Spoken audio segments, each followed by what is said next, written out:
제목은 그리스도의 피로 말미암아라는 제목입니다. 지난주 저는 그러므로 생각하라라는 제목으로 에베소 교인들이 예수 믿기 이전 어떤 상태에 있었는지를 살펴보았습니다. 2장 11절 12절 보게 되면 그러므로 생각하라. 너희는 그때 육체로는 이방인 소리 들었다 그 말이죠.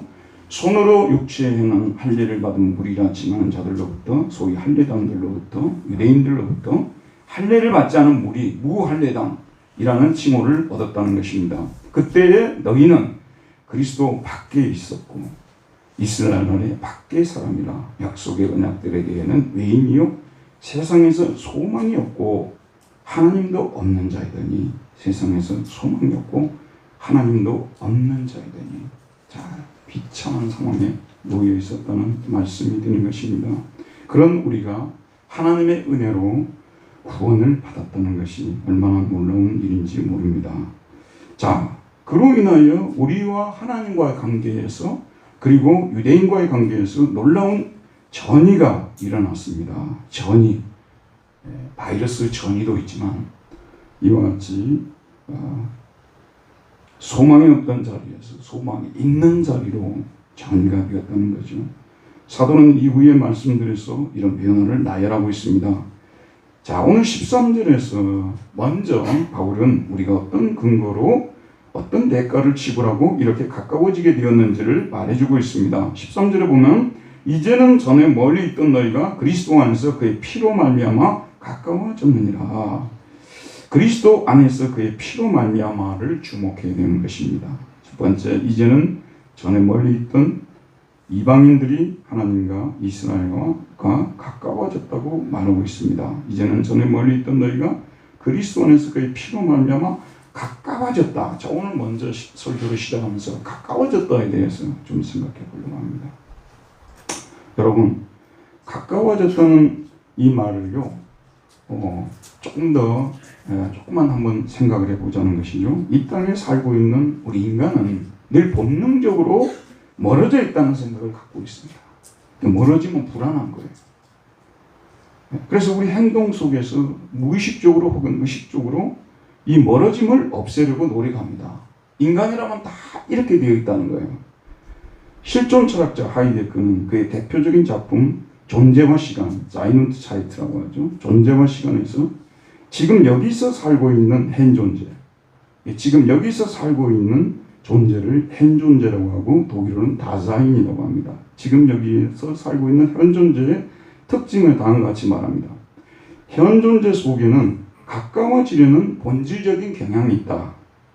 우리 현 존재 속에는 가까워지려는 본질적인 경향이 있다. 오늘날 많든 적든 강요되어 보조를 맞추고 있는 모든 속도 증강 방법들은 멀리 떨어져 있는 것들을 향하여 돌진한다. 스마트폰을 한번 보세요. 예전에 라디오 또는 텔레비전, 그리고 스마트폰을 보세요. 예전에 독일에 있는 우리 큰아들하고 전화를 한번 하려고 하면 이 전화비가 장난이 아니었어요. 쉽게 전화도 못했죠. 솔직하게 제가 말씀드리면 전화를 처음에 공짜로 한다는 얘기를 들었을 때요, 믿어지지가 않더라고요. 이 스마트폰으로 지금은 여러분이 아시다시피 그냥 이렇게 카톡으로 전화가 딱 오는 거예요. 우리 막내는 하루에도 10번 이상씩 하죠. 전화 한 푼도 안 내는 거예요. 이게 사실 이런 기계가 나름대로 이게 발전하고 발달하고 이런 것도 보게 되면 가까워지려는 인간의 욕구가 그런 것들을 통해서 반영되고 있다고 볼 수가 있는 것입니다. 인간은 태어나면서 홀로 멀리 떨어져 있음을 견디지 못합니다. 그래서 어떻게든 사람이든 물건이든 가까이 있어야 합니다. 아이가 부모가 조금만 떨어져 있어 보세요. 부모가 조금만 떨어져 있으면 어떻습니까? 울기 시작합니다. 불안하다는 거예요. 특별히 우리가 좋아하는 것들, 예를 들면 애완동물, 예배를 드리면서도 빨리 가서 보살펴 줘야 될 텐데, 근데 그 아이들도 떨어져 있는 것을 못 견뎌요. 그 애완동물들도. 여러분들이 지금 학수고대 하고 있을 거예요. 빨리 오기를. 가까워지면, 이게 멀리 떨어져 있으면 불안하다 그 말이에요. 집에 대해서도 내가 좋아하는 집일 경우 가까이 빨리 가고 싶죠. 그리고 좋아하는 사람들을 가까이 있고 싶어 합니다. 떨어져 있으면 불안한 것이죠. 어떤 분야의 일을 착수했다면요, 그 일에 있어서 결정적으로 도움을 줄 수 있는 사람을 어떻게 해서든지 가까이 하고 싶어하는 그런 본능이 있어요. 그 사람은 가까이 해야 내 일이 잘 된다는 생각 아니겠어요? 예, 사실 가까워진다는 것이 참 힘든 일입니다. 예, 제가 미국을 한 번 방문해 봤어요.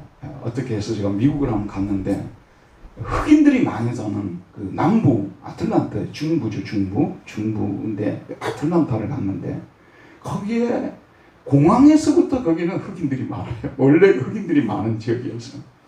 근데 그런 생각을 해봤어요. 흑인들이 자기 그 주인 백인들하고 얼마나 많이 가까워지려고 했겠어요. 가까워져야 자기들이 편하니까요. 편하게 살 수 있어요.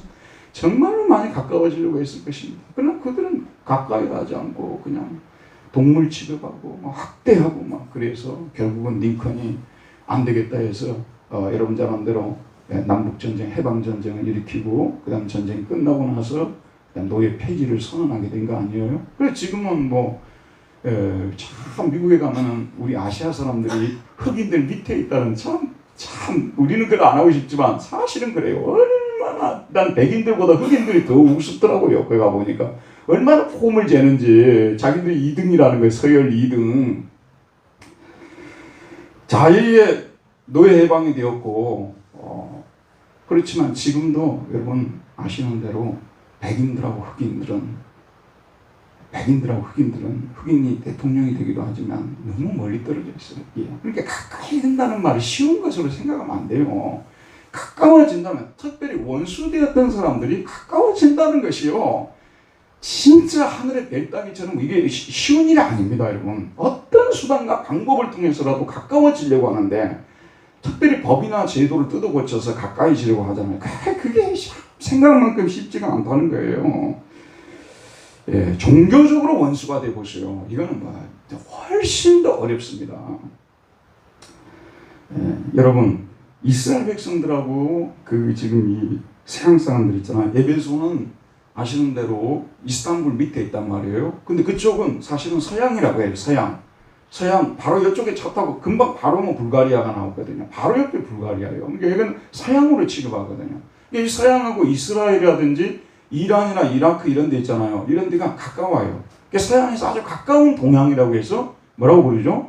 근동이라고 부르잖아요. 그러니까 공간적으로는 에베소와 그 다음에 이스라엘이 그렇게 멀지 않다 그런 말씀이에요. 근데 문제는 종교적으로 또 생각과 습관, 풍습, 행동 방식 등이 멀리 떨어져 있다는 그런 말씀이 되겠죠. 특히 이방인들은 유대인들이 하나님께로부터 받아 누리고 있었던 영적인 축복들에 대해서는 완전히 멀리 떨어져 있었습니다. 완전히 멀리 떨어져 있었어요.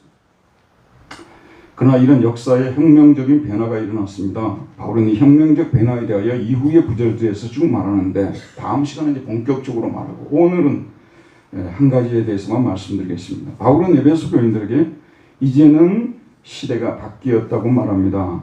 그는 하나님의 대서의 자격으로서 그들에게 그리스도로 인하여 그들의 운명이 파격적으로 바뀌게 되었다고 선언합니다. 눈이 돼, 영어로 but now입니다. 눈이 돼. 그러나 이제는 but now, 이 눈이는 now가 구원사적 시간을 표현하고자 할 때 바울이 즐겨 쓰는 표현입니다. now, 여러분, 지금 now, 지금은 now, 그때가 아니야. 지금은, 이런 표현 우리도 있지 않습니까?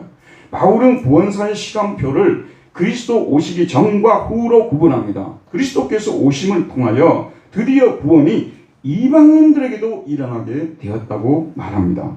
그는 이전에 유대교에 있을 때 이 구원사의 시간표를 잘못 봤어요. 그들이 기다리던 메시아가 아직 오지 않았다고 생각했습니다. 그러나 다마스커스 도상에서 예수 그리스도를 만난 후에 그는 그리스도를 믿게 되었습니다.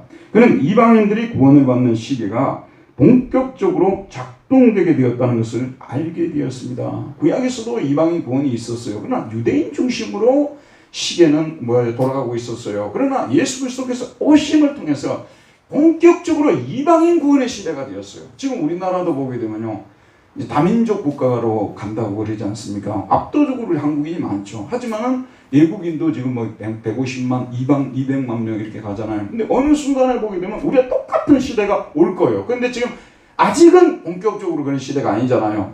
구약과 신약과 관계가 그런 거예요.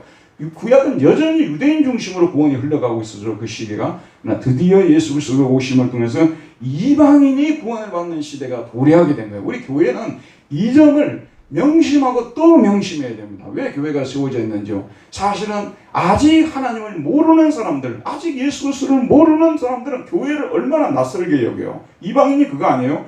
교회가 너무 낯선 거예요. 성경이 낯설고 예배가 낯설고 그러잖아요. 그 사람들을 어떻게 해서든지 우리가 예수님의 복음을 전해서 전도할 목적으로 이 교회가 서 있다는 것을 명심해야 돼요. 부수적으로 교회가 해야 될 일과 본질적으로 해야 될 일을, 주요 업무와 보조 업무를, 부분적인 업무를 우리가 구분할 줄 알아야 됩니다. 이 교회는 철저히 이방인 구원을 위해서 서 있는 거예요, 사실. 그래서 사실은 교회가 선교를 하지 않으면요, 이거는 교회라고 말할 수가 없어요. 이거는 친목 단체지, 아카데미지, 이건 교회가 아니에요. 교회는 이방인 구원을 위해서 서 있는 거예요. 믿지 않는 종족들에게, 믿지 않는 족속들에게. 그래서 저희들이 이번 주에는, 지난주도 그랬습니다만은, 아시아 쪽 사람들을 위해서 많이 기도합니다. 미얀마만 위해서 기도하는 것이 아니라 태국을 위해서 기도하고, 인도네시아, 말레이시아, 필리핀, 인도 막 이런 나라를 위해서. 인구가 얼마나 많은지 몰라요, 여러분. 이 사람들을 구원받게 해달라고 그 선교사님들을 위해서도 기도하고, 저희 교회 하나님께서 복을 더 주셔서 더 많은 또 물질을 주시면 우리가 더 많은 선교사들을 도와야 돼요. 지금 이 정도 우리가 했다고 우리 이 정도 하면 됐지 뭐 이러지 말자고요. 교회가 존재하는 목적이 그거라니까요. 우리가 뭐 돈 모아가지고 뭐 집 지려고 교회가 존재하는 거 아니죠. 우리가 빌딩 하나 살까요? 좋은 길목에다 사놓으면 10년 후에 거기 또 한 10배로 오르고 그렇게 돼요. 교회가 존재하는 목적은 이방인 구원이에요. 지금 시간표는 그렇게 돌아가고 있어요. 그러기 위해서 예수님이 이 땅에 오신 거예요. 이 점을 우리가 정확하게 우리가 붙잡고 교회가 나가야 된다는 말씀이 되는 것입니다. 자, 이제 이방인이 구원을 받는 시대가 본격적으로 시작되었다. 전에 멀리 있던 너희가 가까워졌다라고 말하고 있습니다. 마크란, 멀리 떨어져 있던 마크란들이 이제는 언약 백성들과 가까워졌다. 앵구스, 가까워졌다. 이렇게 말하고 있습니다. 전혀 가까워질 수 없는 사람들이 가까워졌다. 교회라는 것은 뭐냐면 전혀 가까워질 수 없는 사람들을 가까워지게 만드는 곳이에요. 정말로 전혀 가까워질 수 없는 사람들을 가까워지게 만드는 것이, 교회가 교회다워지게 되면요 반드시 이런 현상이 나타나게 되어 있습니다. 가까워질 수 없는 사람들을 가까워지게 만드는 것. 그들이 가까워지게 된 것은 전적으로 그리스도 안에서 그리스도의 피로 되었다고 말하고 있습니다. 사도 바울은 이 놀라운 일이 어떻게 일어나게 되었는지를 분명히 말합니다. 그는 그리스도 안에서, 그리스도의 피를 통해서 라는 점을 강조합니다. 여러분, 미국이 노예 해방 선언을 하고 지금은 백인과 흑인이 함께 사는 나라가 되었죠. 자, 이런 일이 일어나는 데 있어서는 사실 링컨이라는 사람을 언급하지 않을 수 없어요. 링컨 안에서, 오직 링컨 안에서는 아니지만 링컨 안에서 또 그 당시 흘렸던 수많은 사람들의 피를 통해서, 아까 우리 집사님께서 6월 또 우리 그 조상들의 피를 우리가 잊지 말자 이런 기도를 드렸습니다만은, 사실은 그것들이 근거가 돼서 그 피가 흘려져서 지금 우리나라가 세워져 있고 또 미국이 세워져 있다는 것을 우리는 알고 있지 않습니까? 이왕에 우리가 하나님과 가까워지고 유대인과 가까워지게 된 것은 전적으로 예수 그리스도 안에서, 그리스도 예수입니다. 예수 그리스도 안에서, 예수 그리스도 안에서요. 지난 금요일날 금요일에 끝나고 김용관 전도사하고 항상 제가 야탐역까지 이제 데려다 주거든요. 같이 이야기를 나누는데 이 백신 주사 맞는 얘기가 나왔어요. 우리 한국이 정말 좋은 나라라고. 한국 안에 산다는 것이, 그리스도 안에서라면 추상이에요, 추상. 실제적으로 좀 실감 있게 말씀드려볼게요. 우리 한국 안에서 산다는 것이 얼마나 행복하고 감사한 일입니까? 얼마 전에는 우리 한국하고 투르크스탄인가 거기하고 축구를 하고 있는데, 내가 또 축구를 좋아하잖아요. 근데 전반전 보는데 TV가 나가버리는 거예요. 그러니까 아무리 고치려고 애를 쓰고 뭐 별짓을 다 해도 이게 안 고쳐지는 거예요. 그래서 뒷날 전화를 했더니 그 다음 월요일 날 바로 거기서 직원이 나오셔가지고 이게 많이 고장이 났대요. 선이 다 갈아입었죠. 우리가 끝나고 나서 이렇게 고생하셨는데 뭐 우리가 출장비를 드려야 되겠네요. 그러니까 이거는 지금 이 집 책임이 아니고 우리가 처음에 했던 것이 잘못되기 때문에 돈 안 받습니다. 독일에 있어 보세요. 이거요. 기다리는데 기본적으로 한다는 걸요. 기본적으로. 그리고 기술자 수준도 우리나라가 세계 최고예요. 오면 고쳐버리잖아요. 참 한국 안에 산다는 것이, 내가 우리 김민건 전사한테 한국 안에 산다는 걸 정말 감사하게 생각하자고 그랬는데, 한국 안에 산다는 말이 그리스도 안에 산다는 말과 그리스도 한국 안에서, 이걸 연결을 시켜보세요. 여러분, 그리스도 안에 살면 이 사람은 희망이 있는 사람이에요. 오늘 우리 지난 성경 말씀하고 비교해보면 딱 그거예요. 그리스도 안에 있는 사람은 희망이 있는 사람들입니다. 아멘. 그리스도 밖에 있으면요, 그리스도 밖에 있으면요, 참 도대체 희망이라는 것이 뭐냐고 말이에요. 그리스도 안에 있으면은 부활합니다. 아멘. 그리고 그리스도 안에 있으면 이 썩을 몸이 썩지 않을 몸을 입겠고, 이 죽을 몸이 죽지 않을 몸을 입고 신령한 몸으로 부활해서 영원히 우리가 살아가게 된다는 거예요. 영원히 살지 못하면 인생이란 무엇일까요, 여러분? 영원히 살지 못하면 인생이란 무엇일까요? 거기에 대해서 뭐 얘기하자면 정말 우울해질 뿐이죠. 우울해질 뿐이죠. 그렇죠, 여러분? 그리스도 안에 있다는 것은 정말 죽었다 깨어나도 나는 신앙만은, 그리스도 안에 있는 이것만은 내가 포기할 수 없다. 그런 생각 가지고 여러분들 신앙생활 해야 되는 것입니다. 하나님께서 그리스도 안에서 우리를 구원해 주요. 그리스도께서는, 우리 보통 미션 임파서블이라고 하잖아요. 불가능한 미션이에요. 인간을 죄로부터, 사망으로부터 구원한다는 미션 임파서블을, 이걸 임무를 가지고 이 땅에 오셔서 자신의 십자가로, 자신의 피로써 우리를 건져냈다는 말씀 아니겠어요? 첫 번째는 예수님께서 흠없는 제물이 되시기 위해서 율법의 모든 요구를 다 순종하신 거예요. 그리고 많은 유혹을 받으셨지만 죄는 없으시니라. 시험을 받으셨지만 죄는 없으시니라. 근데 흠없는 제물을, 여러분 잘 들어보세요. 예수님의 3년 동안의 공생활을 살게 되면 흠없이 사셨어요. 율법의 모든 요구를 충족했어요. 그야말로 퍼펙트하게 인생을 사신 거예요. 죄 없이, 하나도 없이 사신 거 아니에요? 그것만으로 우리가 구원받는 것은 아닙니다. 그걸 명심해야 돼요. 예수님은 석가모니나 공자나 또는 소크라테스나 그런 사람들의 비교를 했어도 그 가르침이나 그 삶을 보게 되면 훨씬 더 뛰어난 삶을 살았다 하실지라도 그것으로서 우리가 구원을 받는 것은 아니라는 거예요. 여러분, 우리 구원론에 있어서 ABC를 제대로 알고 있어야 돼요. 예컨대 거꾸로 우리가 예수를 믿고 난 후에 퍼펙트하게 죽는 날 동안 한 가지 죄도 범하지 않고 퍼펙트하게 살았다 할지라도 그것으로 구원받는 것은 아닙니다. 속죄의 제사가 필요한 거예요. 그런데 속죄의 제사를 드리기 위해서는 반드시 흠없는 어린 양이 필요한 거 아니겠어요? 그래서 우리 예수님께서 흠없는 어린 양으로서 3년 공생을 마친 것입니다. 그리고 자기 백성을 죄에서 구원하시기 위해서 십자가에 못 박혀 돌아가신 거 아니겠어요? 우리의 죄가 하나님으로부터 사함받도록 하기 위해서 우리의 죄짐을 대신 짊어지고 구약의 어린 양처럼 십자가에 매달려 피 흘려 죽으셨습니다. 그리고 우리는 그리스도의 피로 말미암아 하나님 앞에서 제사함을 받았습니다. 그러니까 흠없는 제물이 하나님이 기뻐하시는 속죄의 제사를 드림을 통해서, 그 피를 흘림을 통해서 우리가 구원받은 거예요. 깨끗한 삶 갖고는 구원을 못 받는 거예요. 예수님은 우리 대신 십자가에 못 박혀 피 흘려 죽으셨기 때문에 구원을 받은 것입니다.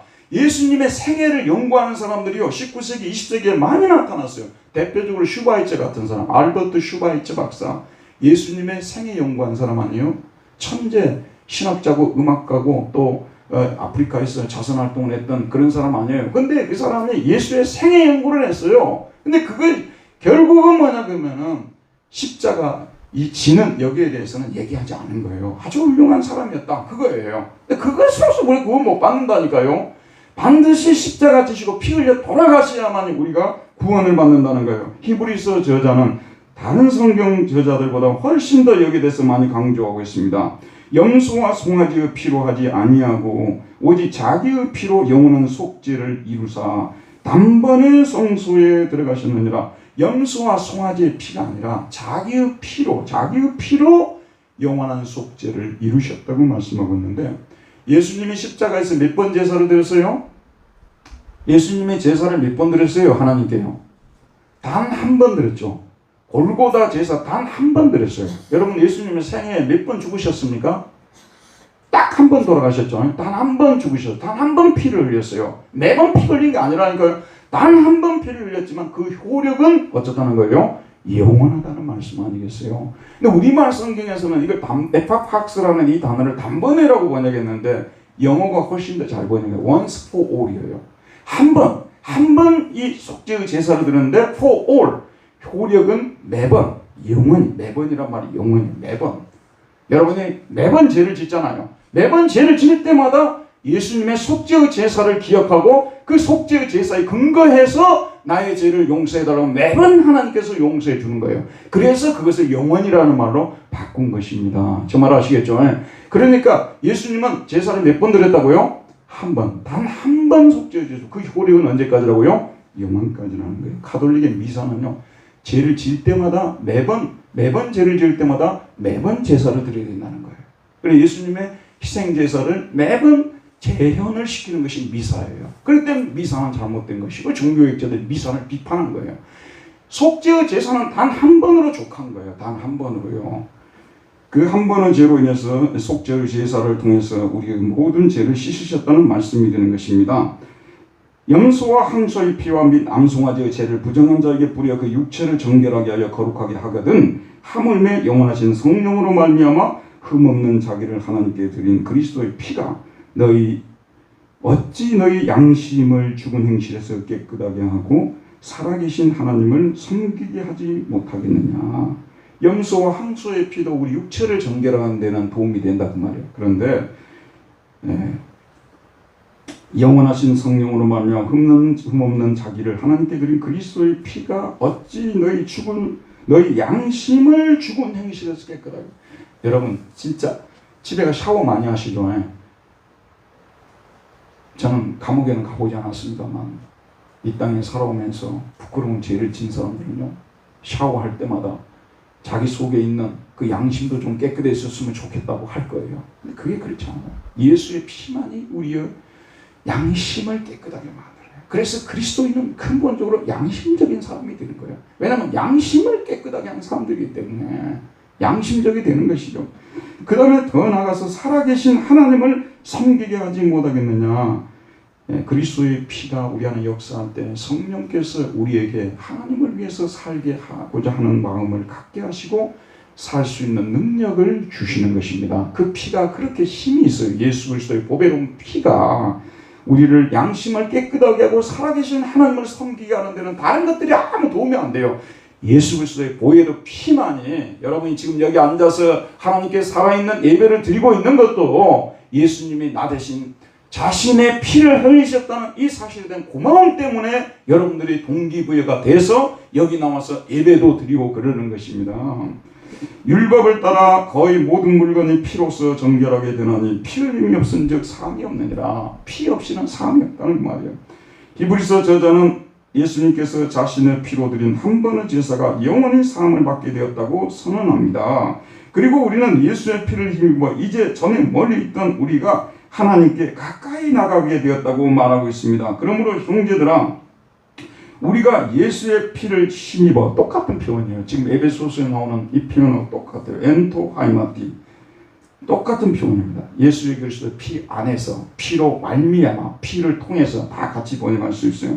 성소에 들어갈 담력을 얻었나니 그 길은 우리를 위하여 휘장 가운데로 열어놓으신 새로운 살 길이요 휘장은 본 육체니라. 또 하나님의 집 다스리는 큰 제사장 계심에 우리가 마음의 뿌림을 받아, 핏뿌림을 받아 악한 양심으로부터 벗어나고 몸은 맑은 물로 씻음을 받았으니 참마음과 온전한 믿음으로 하나님께 나아가자. 저를 보세요. 이 히브리서 구절은 왜 이렇게 됐냐 그러면요, 예수님을 믿는 사람들이 너무도 비양심적이야. 그리고 세상에서 너무 더럽게 살아.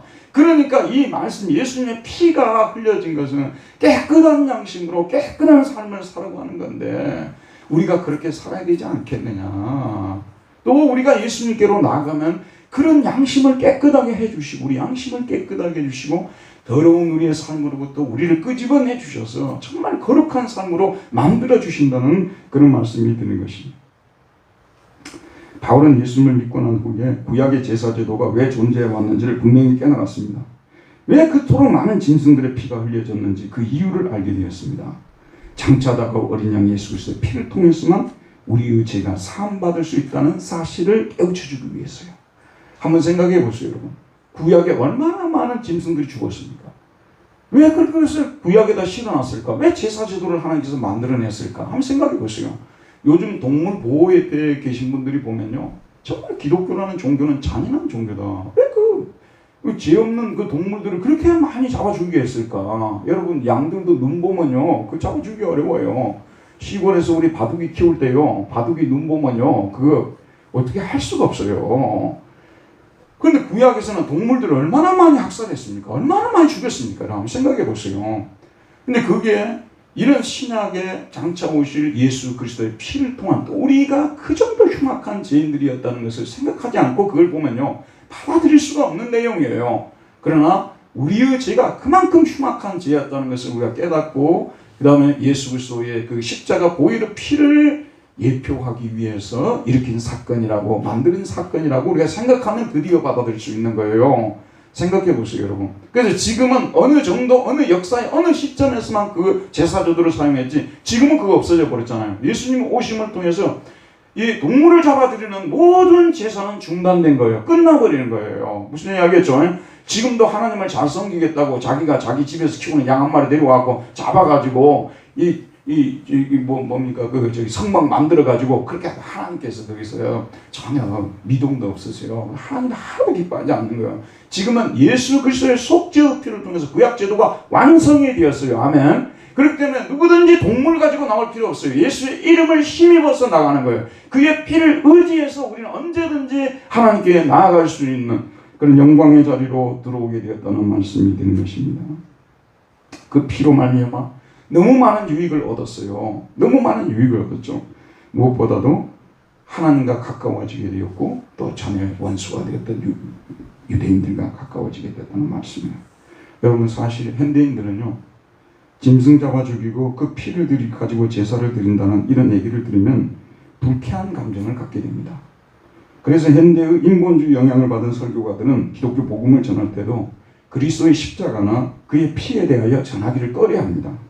그들은 아주 즐겨 그리스도의 가르침, 산상수훈 같은 가르침, 희생적 삶, 여기에 대해서 소개하려 하죠. 사실 그것만 해도요, 석가모니나 그 모든 사람들을 비교해서 떨어지지 않아요. 더 뛰어나시죠. 하지만 이분들은 현대인들한테 불쾌감을 조장시켜서는 안 된다고 생각해서 피에 대해서는 짐승의 죽음, 십자가의 죽음, 이런 얘기는 하지 말아야 된다고 의도적으로 피하는 것이죠.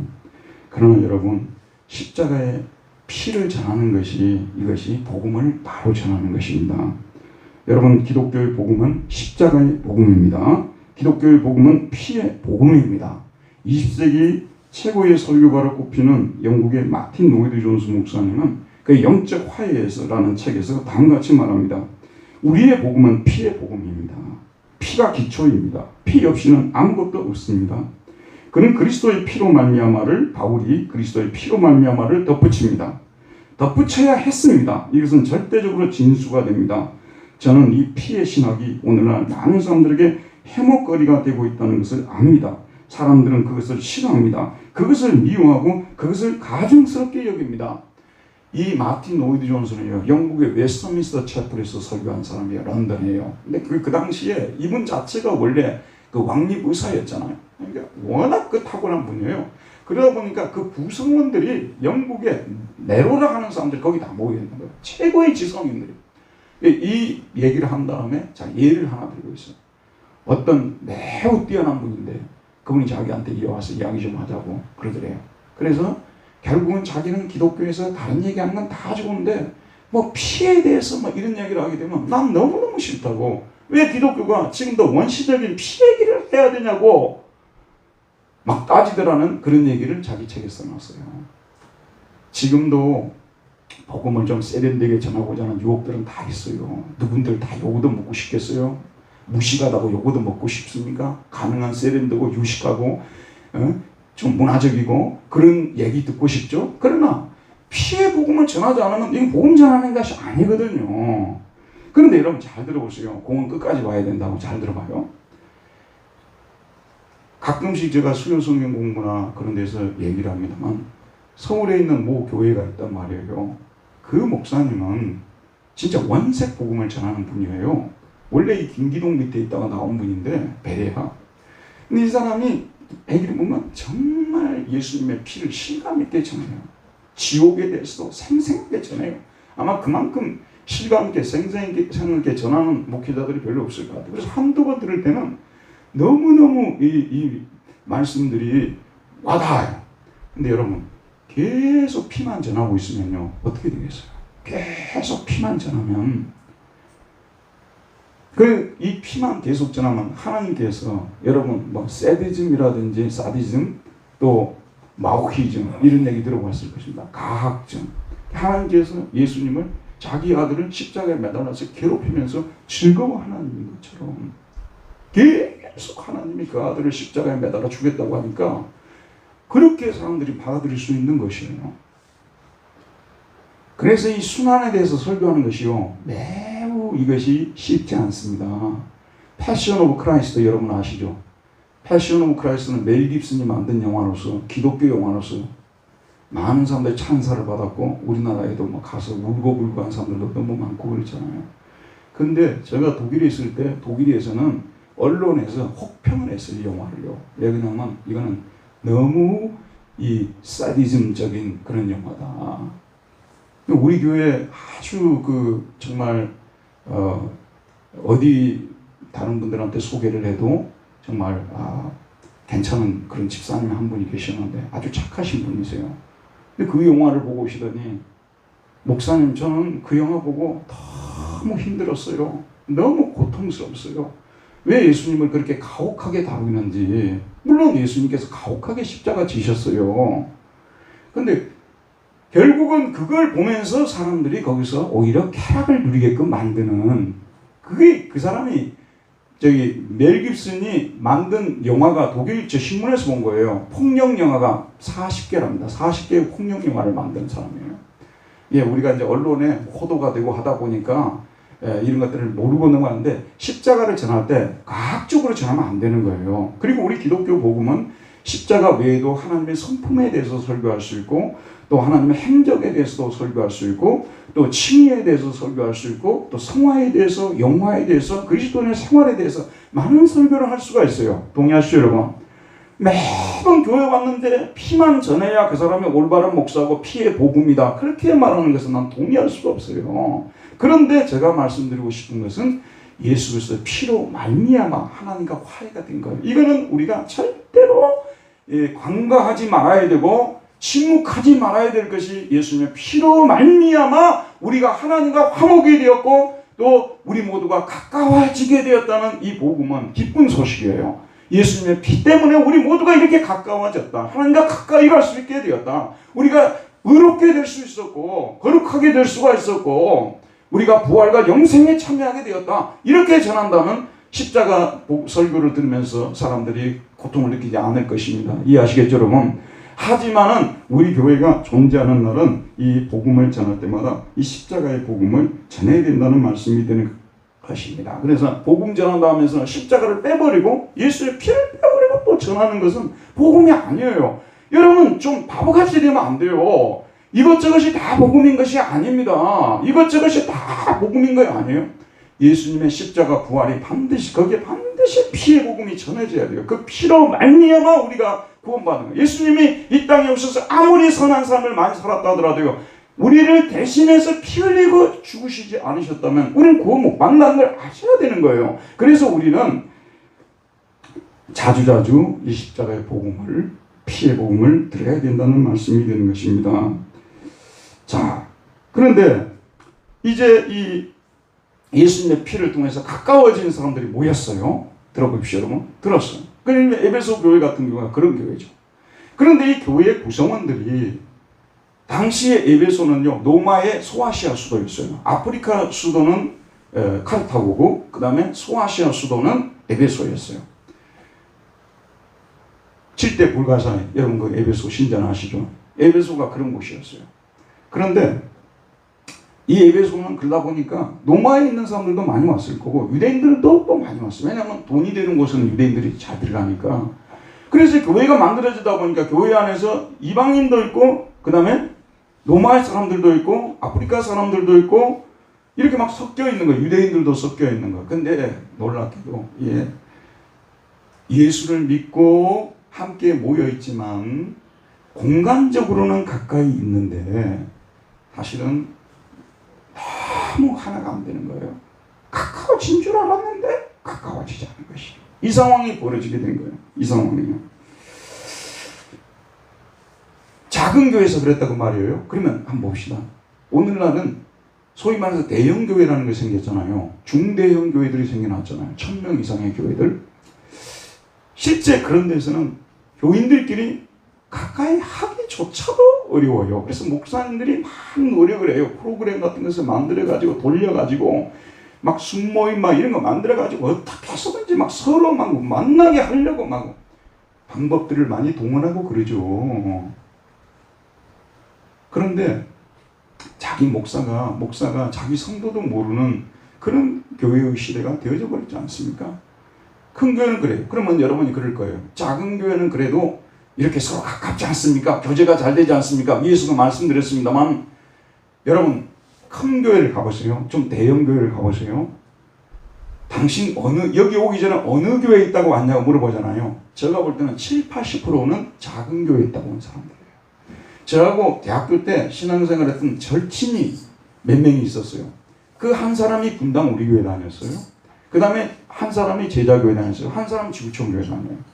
근데 그 중에 두 사람은 굉장히 목사님하고 친했어요. 대형교회 목사님들인데도 이분들이 워낙 성실하고 하다 보니까 굉장히 칭찬받고 옆에서 많이 도와주고 그랬던 사람들이에요.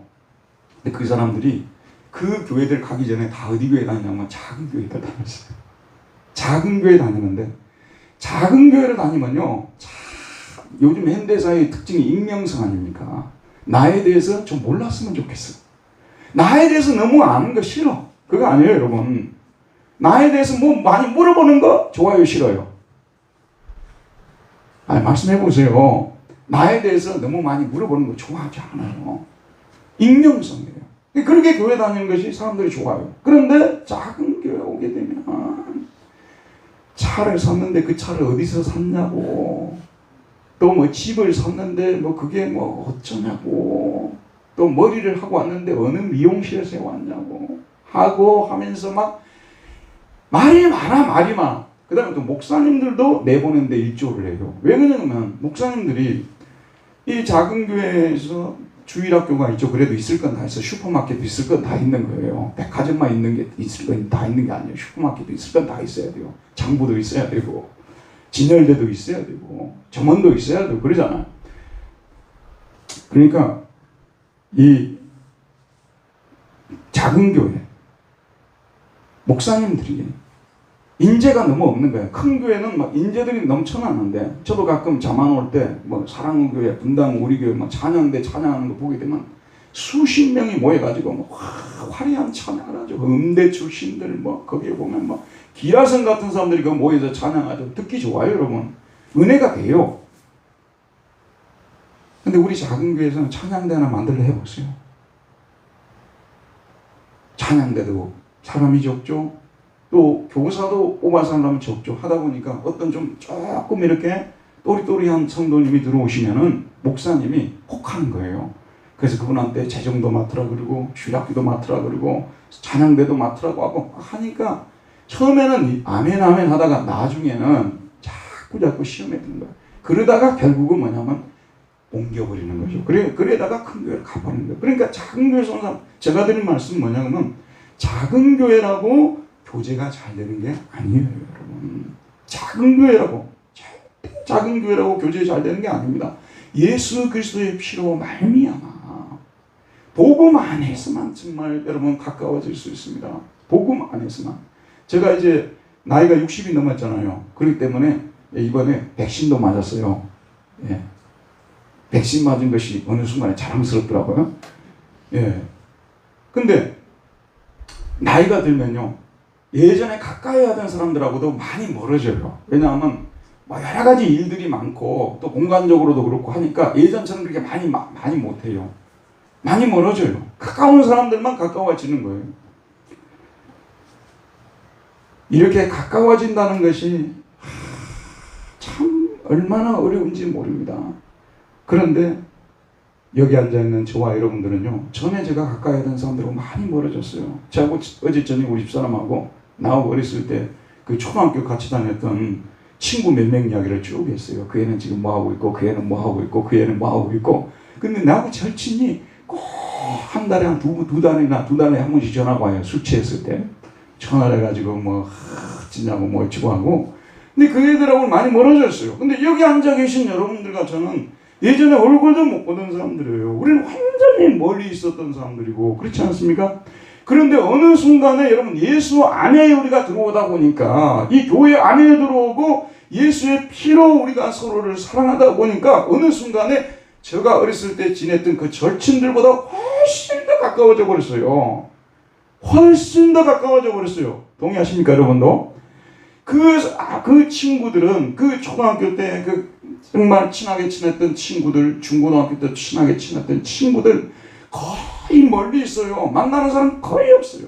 그러나 여러분, 적어도 일주일에 한 번씩 항상 만나고 늘 기도해주고 늘 안부를 묻고 늘 내일처럼 염려가 되고 잘 돼야 될 텐데 늘 그런 생각을 하고, 어떻게 이것이 가능하겠어요? 예수 그리스도 아니면 예수 그리스도 아니고서는 어떻게 이게 가능하겠습니까? 그러니까 교회가요, 정말로 뭐라고 해야 될까, 독일말은 사우버라는 말이 참 좋은데, 깨끗하다는 말인데 클린하다는 말은 좀 그렇고, 이게 뭐냐면 교회가 올 때마다 너무 오고 싶고 갈등도 없고 정말 참 교인들을 볼 때마다 너무 좋고, 우리 교회는 너무 좋다. 예수 그리스도 외에 다른 것들을 절대 내세우면 안 돼요. 우리 개성을 내세워도 안 되고요. 우리의 경험을 내세워도 안 되고요. 우리 교회가 가지고 있는 역사와 전통을 내세워도 안 돼요. 프로그램 가지고 하나 되기로 만들어도 안 되고요. 안 되는 거예요. 프로그램은 그거 할 때뿐이지요. 마음으로 진짜 하나가 되겠습니까? 예수 그리스도 안에 있어야 돼요. 그래서 늘 우리는 함께 예수님을 높이고 함께 예수님을 찬양하고 함께 예수님 안에서 기뻐하고 예수 그리스도 안에서 그의 피로 말미암아 형제가 되고 자매가 되었다. 형제가 되고 자매가 되었다. 한번 생각해 보세요. 우리 여동생들을 위해서는 매일 기도를 하거든요. 그런데 우리 여동생들보다 더 많이 기도하는 것이 우리 교회 성도들이에요. 우리 교회 성도들입니다. 왜냐하면 그렇게 하고 싶고 그렇게 가까워진 거예요. 이거 어떻게 이런 일이 일어났는지 몰라요. 정말 멀리 있었던 우리가 어떻게 가까워졌느냐. 예수 그리스도. 제가 여러분에게 말씀드릴게요. 특별히 우리는 부모님들로서요, 하나님 앞에 여러분이 언젠가는 하나님 앞에서 하나님이 여러분들의 책임을 물어요. 우리는 아이들에게요, 신앙 문제에 있어서 대충 넘어가면 안 돼요. 진심으로 그 아이들을 사랑한다면요, 진심으로 우리 자녀들을 사랑한다면요, 그 아이들에게 나와 함께 교회 다니자, 열심히 교회 다니자, 예수님을 믿어야 된다, 자꾸 이야기해 주세요. 지금 방황하는 아이들, 잠시 떠나 있는 사람들 안 들려 하겠죠. 다 이렇게 막 싫어하겠죠. 그러나 겉으로는 싫어하지만 속으로는 다 좋아합니다. 저 말 믿으세요. 아멘. 겉으로는 싫어하는 척 해요. 그렇지만 속으로는 정말 우리 어머니 아버지가 나를 이렇게 사랑하고 나를 이렇게 생각해 준다. 저도 하나님 앞에서는 사정없이 부끄럽습니다만은 우리 자녀들하고 통화를 하지 않습니까? 그러면 항상 신앙 이야기를 합니다. 항상 신앙 이야기를 해요. 하나님을 잘 섬기도록.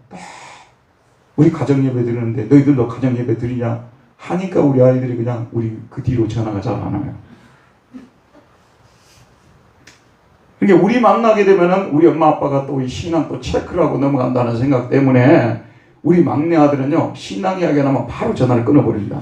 또 후나가 한 15분 정도 계속된다는 걸 알기 때문에, 그럼에도 불구하고 자꾸 아이들한테 정말 우리의 생명과 진리는 예수 그리스도밖에 없다는 거, 정말 주님을 믿어야 된다는 거 아무리 세상이 변화도 주님을 떠나지 말아야 된다. 예수 안에 있어야 된다. 이 얘기를 자꾸 해줘야 되는 거예요. 제가 지금 자꾸 이야기를 하죠.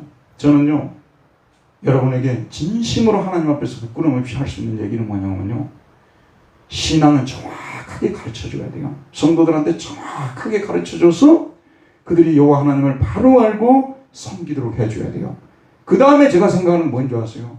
그래야만 그 인생이 진정으로 형통한 인생이 되는 것입니다. 돈이 많다고 해서 형통한 인생 되는 게 아니에요. 자녀들이 잘 됐다고 해서 형통한 인생 되는 게 아닙니다. 하나님과 관계가 제대로 돼야만 형통한 인생이 될 수가 있어요. 목회자가 돼가지고 자기 교인들이 형통하든 형통하지 않든 크게 염려하지 않는다. 저는 그건 목자가 아니라고 생각해요. 자기 교인들이 모두가 형통하기를 바라야 되는 거예요. 그러기 위해서는 바른 복음을 전해줘야 돼요. 정말로 당장의 순종을 못하더라도요, 올바른 것은 무엇인가를 가르쳐줘야 되는 것입니다. 그렇게 해서 성도들이 어느 순간에 은혜를 받아서 주님을 정말로 전심으로 섬기고 그렇게 될 때 하나님의 어떤 분이신 줄 아십니까? 간증할 것들이 많지만 삼가하겠습니다. 세월이 지나면요, 우리가 그토록 해결하고 싶고 그토록 고통스러워했고 힘들어했고 억울해했고 눈물을 냈던 그런 문제들에 대해서요, 세월이 지나면 하나님께서 다 해결해 주신다는 거예요. 그래서 여러분, 우리는 어찌하든지 예수 그리스도 밖으로 나가면 안 돼요. 속지 마세요. 그러면 여러분들이 예수 그리스도 밖에 나가면 어디 갑니까? 동사무소 같은 데 가겠죠? 동호회로 가입합니다. 뻔해요. 나가면 동호회 같은 데로 갑니다. 동호회 안에 있고자 하는 거죠. 동호회 안에. 아니면 여러분들이 뭐 친구들 그룹 안으로 갈 수가 있을 것이고, 왜냐하면 사람 혼자 못 사니까. 여러분, 그런 데 가서 진짜 가까운 사람 한 사람이라도 있을까요? 여러분이 친구라고 말하는 분들 한번 떠올려 보세요. 진짜 가깝습니까? 진짜 가깝습니까? 한번 물어볼게요. 진짜 가깝습니까? 어려울 때 돈 빌릴 수 있어요? 어려울 때 돈 빌릴 수 있냐고요? 대답해 봐요. 제가요, 한국에 들어와서 정말 은행 앞에 머리를 숙이면서 감사했어요. 그래도 은행은 이자는 받지만 돈을 빌려주잖아요.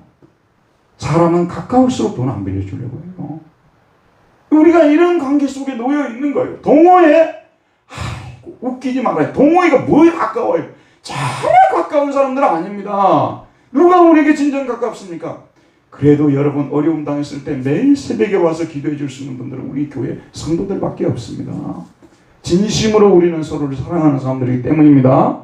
모두가 예수 그리스도 안에 있읍시다. 이렇게 주님 안에서 복을 받는 저와 여러분 되기를 바랍니다. 은혜로우신 우리 아버지 하나님, 오늘도 생명의 말씀을 우리에게 보내주셔서 또 이 말씀을 통해서 우리가 예수 그리스도의 피로서 전에 멀리 있던 너희가 가까워졌느니라.